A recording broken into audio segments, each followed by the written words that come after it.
नमस्कार प्रेक्षक हो. नेहमी एक प्रश्न लोक विचारतात की मला सापाचं स्वप्न पडलं, मला प्रेताचं स्वप्न पडलं, माझ्या स्वप्नात पाणी आलं, तर हे सगळं खरं असतं का किंवा याचा मला दोष लागेल का?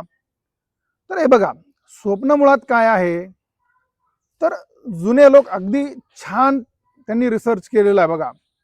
मनी वसे ते स्वप्नी दिसे. अगदी खरं आहे ते. सबकॉन्शियस माइंडमध्ये, अंतर्मनामध्ये जे चाललेलं असतं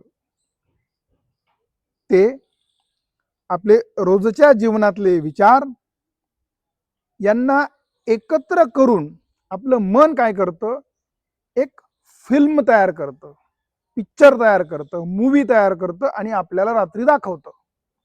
त्याला स्वप्न म्हणायचं. दुसरं तिसरं काहीही नाही. स्वप्नांवरती अजिबात विश्वास ठेवायचा नाही.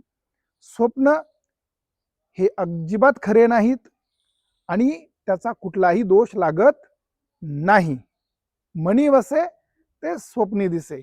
धन्यवाद.